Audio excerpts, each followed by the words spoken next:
안녕하십니까. 누리 PD입니다. 자, 마수토론. 김문수 대 한동훈 대 김문수의 대결이 있었습니다. 자, 보고 난 감상을 제가 미리 말씀드리면요. 말은 능란하게 한동훈이 아주 잘했어요. 거기에 비하면 김문수 후보는 좀 답답해 보였다라고 볼 수가 있지만, 결과적으로 승리자는 누구냐? 김문수입니다. 이 토론은요, 누가 말 잘하느냐 시합이 아니에요. 누가 더 넉넉한 인품을 갖고 있느냐, 포용성이 있느냐, 태도가 좋으냐, 이걸 보는 시합입니다. 머리에 들어있는 거 그거 까내는 게 아니에요.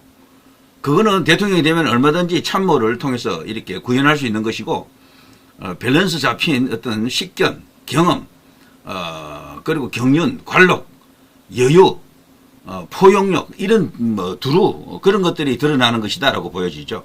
그런 것은 말에서는 잘 나타나기 힘들어요. 태도에서 나타나는 것이거든요. 저는 김문수가 한동훈을 아직 대통령이 되기에는 미흡하다라는 것을 입증시켰다라고 봅니다. 말만 잘했어요. 말만. 그렇지만 말의 내용이 없어요. 말의 내용이. 잔재주야 결국. 그러니까 승리자는 김문수다. 저는 확신합니다. 이 지지율이라는 게 말이죠. 말 잘한다 해서 그게 나오는 게 아니에요. 우리 국민들이 그런 얄팍한 잔재주에 넘어가는 국민들이 더 이상은 아니다라고 이제 보여지고요. 한동훈은 자신만의 프레임을 못 만들었습니다. 근데 이미지만 얼핏 보면 이재명한테 이길 수도 있지 않겠나? 이재명을 그냥 낡은 정치인으로 몰아세우고 부패한 정치인으로 몰아세우는 산뜻한 스마트한 프레시한 어떤 그런 스타, 이런 이미지로 이제 들어가려고 하는 건데, 그런데 그게 그렇게 간단한 게 아닙니다. 그 내용을 봐야 된다니까. 약점이 다 드러났어요. 오늘 한동훈의 약점은 제가 좀 이따가 말씀드릴게요. 김문수가 그걸 다 드러냈다니까. 말은 어눌했지만 어당팔이란 말이 있잖아요. 어수룩한 사람이 당수팔단이라고요. 김문수가 진면목을 드러내면서 한동훈의 약점을 그대로 노출시켰다. 자, 일단 국민의힘 내부 상황을 좀 보고 이야기 이제 이어가도록 하겠습니다. 김문수, 이재명 이기기 위해서는 다 힘을 합치자. 빅텐트 필요성을 이제 처음부터도 일관되게 이제 주장하는 인물입니다. 자, 홍준표, 이준석과 어제 통화했다. 빅텐트에 이가 가장 중요하다. 이 발언 때문에 국민의힘 내부에서 상당히 소동이 일어났다. 소란스러운 상황이라고 합니다. 그래서 홍준표가 이 말을 지금 주워 담으려고 지금 노력 중에 있다라고 하네요. 자, 그 밑에 한동훈, 한덕수, 저와 생각 완전히 같다. 단일화 가능으로 선회하고 있다.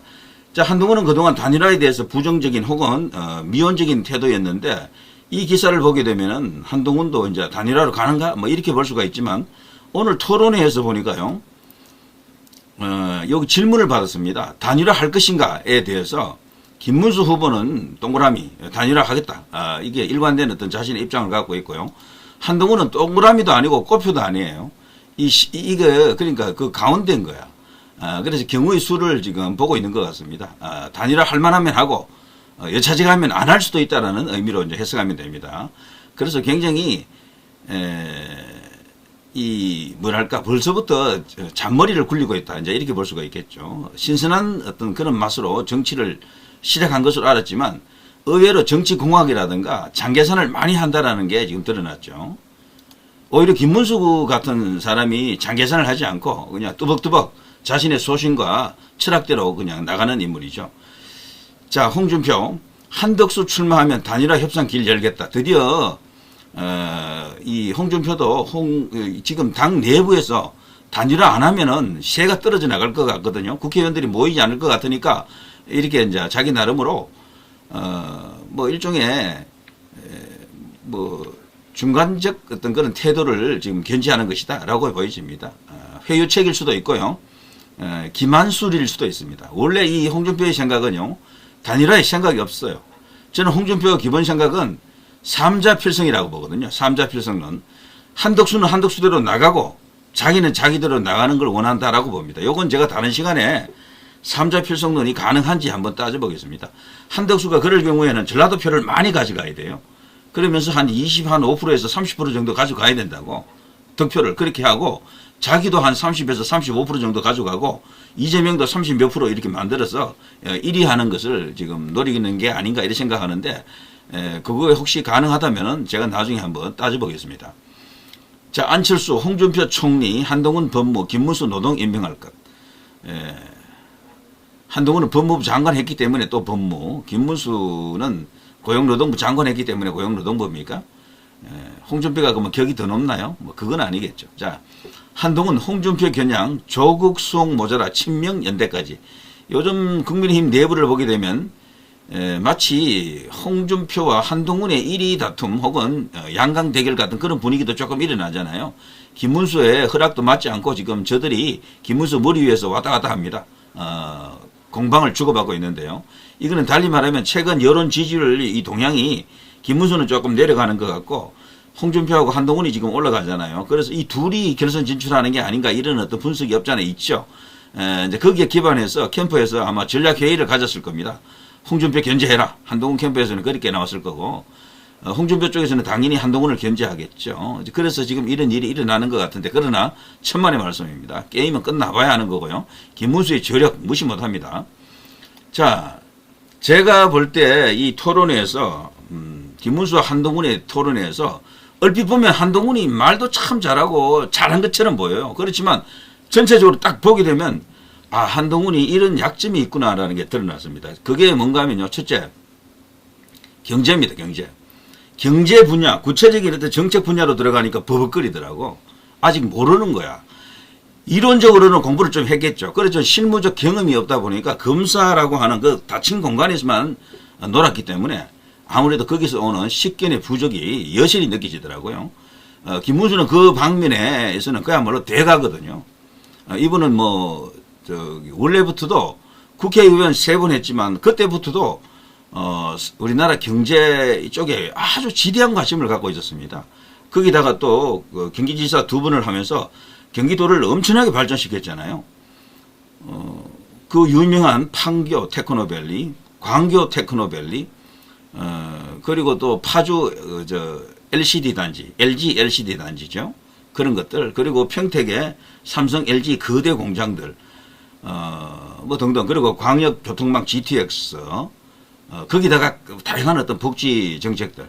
역대 경기도지사들 중에 경기도민들이 인정하는 가장 최고의 경기도지사다, 이렇게 말하죠. 그래서 조금 지나간 세대이긴 한데, 그런 타고난 정치 역량과 함께 정책적 어떤 그런 통찰력을 갖고 있는 인물이 바로 김문수입니다. 김문수 이분이 말이 조금 어눌해 보이잖아요. 그래 말꼬리가 조금 흐려지는 것도 있고 이래서 말이죠. 뭔가 조금 느낌이 좀 투박하다, 좀 답답하다 느낄 수는 있지만 그러나 말 하나하나를 잘 이렇게 되새겨 보면은 나름대로 각 잡힌 어떤 그 경륜에서 나오는 통찰력이 묻어난다는 것을 충분히 알 수가 있습니다. 자, 그것을 이번에 이 토론회에서 어느 정도 드러냈었죠.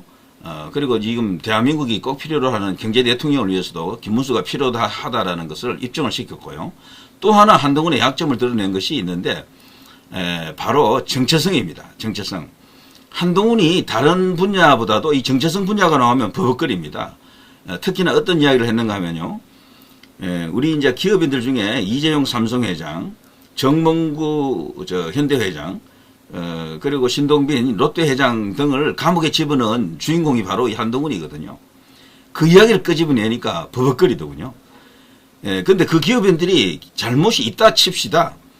같은 조건이면 다른 나라에서는 그런 기업인들을 감옥에 안 넣어요. 안 집어넣습니다. 나라의 기둥들이잖아요. 저는 솔직히 말해서 정치인보다도 기업인들이 더 중요하다고 여기는 사람이고요. 지금은 대한민국이 워낙 사이즈가 커져가지고 정치가 나라를 발전시키는 게 아니고 기업이 발전시킨다라고 보거든요. 기업이 일자리도 만들고 모든 것을 다 기업의 발전이 바로 국가의 발전입니다. 때문에 기업인들을 막 우대해야 되는 그런 실정인데 그런 그 기업의 총수들을 감옥에 집어넣은 한동훈. 거기다가 이명박 대통령, 박근혜 대통령도 감옥에 집어넣는데 혁혁한 공로를 세웠잖아요. 거기다가 양성태, 법 제도 없는 양성태 대법원장까지도 30몇 개입니까? 범죄 혐의가. 전부 무죄. 1심에서 전부 무죄 나왔잖아요. 그것도 한동훈 작품 아닙니까? 이런 원죄를 안고 있는 거야. 그래서 말이죠. 과연 그게 조선 제일금의 본 모습이냐라는 것을 이번에 드러냈죠. 버벅거리죠. 거기에 대해서는 아무리 말을 잘해도 제대로 답변할 수가 없는 겁니다. 그것까지도 이번에 드러냈고요. 한동훈의 정체성이 여지없이 드러났다라고 이제 보여지는 것이죠. 그리고 또 하나, 한동훈은 부자잖아요. 재산 공개된 걸 보면 100억 원 안 되더라고. 그래서 김문수는 그야말로 기본 재산만 갖고 계신 분이고, 공직 생활을 그렇게 오래 했음에도 불구하고 가진 재산이라고는 달랑 서민 아파트 24평형 관악구 봉천동에 있는 허름한 아파트 딱 하나 있는 거야. 그리고 기본적으로 생활을 할 수 있는 조그만한 약간의 예금만 있는 거예요. 거기에 비해서 한동훈은 어디 있습니까? 어디 살고 있습니까? 타워팰리스입니까? 부자잖아요, 일단. 그리고 재산이 그대로 정직하게 그게 노출이 되었다라고 보기도 힘들 수도 있는 의심을 받을 수밖에 없어요. 김문수 이분이 사람이 모질지 않아서, 모나지 않아서 공격을 심하게 안 해서 그렇지, 저 나중에 검증 들어가 보세요. 박살납니다, 제가 볼 때는. 일단 한동훈은 그 나이에 비해서 너무 부자야. 어쨌거나 몇십억 밖에 안 된다 그러지만 그 밖에 다른 재산이 있을지도 모른다라는 의심을 충분히 들게 한다고요. 자랑이 아닙니다. 잘 사는 게. 우리나라 선거판에서는 그 재산 형성, 이거는 두고두고 문제가 됩니다. 이재명 같은 사람은 때려도 잘 이렇게 지지율이 안 꺼지잖아요. 한동훈은 그런 네거티브, 부정적인 이슈를 갖고 나중에 공격을 받기 시작하면 그대로 무너질 수밖에 없어요. 스타일이. 근데 이 김문수가 그것도 어느 정도 이렇게 썩 드러냈죠. 자기는 봉천동에 이제 서민 아파트에 살고 김문수 후보는 타워팰리스 맞죠? 뭐 그 이야기를 했던 것 같습니다. 그러면서 이 소위 서민의 삶을 당신이 이해할 수 있느냐, 이 질문에 대해서 한동훈이 말도 안 되는 논리로 버벅거리더군요. 그러면서 김문수를 오히려 공격하더군요. 김문수 후보가 서민과 함께 했던 것은 과거 7년 봉제공장, 거기 이제 견석공부터 시작해가지고 나중에 도르코 그 노조위원장 했던 그 과정 7년이거든요. 그걸로 이야기하더라고. 그건 말이 안 되는 거야. 김문수 이분은 그 생활 끝나고 나서 나중에 제도권에서 들어와서 국회의원 되고 난 이후에도 서민들과 뗄래야 뗄 수 없는 생활을 계속했던 사람이에요. 너무도 서민 친화적인 인물이고, 우리나라에서 공직자를 보면은 최고의 청백리, 청렴 그 자체. 그리고 서민들과 계속해서 살아가려고 하는, 노력하는 그런 몇 안 되는 인물 중에 한 명입니다. 만인을 위해서 살기로 일찌감치 이제 결심했다라고 하지 않습니까? 그래서 결혼을 하기 위해서 지금의 이제 사모님과 함께 그 장이 될 사람에게 찾아갔을 때, 그때 백수 건달이었거든요. 당연히 자네, 우리 딸을 무엇으로 먹여 살릴 건가 했을 때, 제가 만인을 위해서 살기로 작정한 사람인데 마누라 한 사람 먹여 살리지 못하겠습니까? 그래서 지금 허락을 받고 결혼 생활을 했다 그러죠. 그 후에 단 한 번도 부정적인 어떤 그런 이 축제 이슈, 뇌물 이슈가 없었던 인물입니다. 김문수는 말이죠. 그러니까 살아온 길 자체가 그야말로 보정수표인 거야. 근데 한동훈이 과연 그런 정도의 신뢰를 갖고 있느냐? 없는 게 다 드러났어요, 이번에 토론회에서. 말만 그냥 뻔질하게 잘했지 내용이 없는 거야. 그냥 받아치고 이런 것은 잔재주지 대통령이 할 그게 재주가 아닙니다. 대통령이 말 뭐 그렇게 뻔질하게 잘해서 막 받아치고 할 일이 뭐가 있습니까? 이게 묵직하게 장중하는 그런 맛이 좀 필요하죠. 그러면서 성명을 발표하고 대통령은 그런 식으로 토론할 일도 없어요, 사실은 거의. 때문에 지금 한동훈의 이 그릇으로는 대통령은 무리다. 더 익어야 된다. 더 많은 단련과 숙성의 과정을 거쳐야 된다는 것이 다 드러났습니다. 홍준표하고 이제 마스투 대결할 때 정말 불꽃 튀겠더라고요. 재미는 있겠더라고요. 자, 그러나 관록과 경륜, 뭐 전체적으로 밸런스를 갖춘 인격까지도 포함한 그리고 경험까지도 포함한 완전체는 나이가 좀 많고 말은 좀 어눌하고 전체적으로 좀 답답한 맛은 있지만 대한민국이 다시 이제 위대한 국가, 발전하는 국가가 되자면은 김문수와 함께 가는 것이 맞겠다라는 그런 생각이 들 수밖에 없는 토론이었습니다. 한동훈이 아직은 어리다, 아직은 약하다, 아직은 멀었다라는 것을 김문수가 그대로 드러냈습니다. 말만 잘했어요. 말 잘한다고 그게 국민들이 공감하는 게 아닙니다.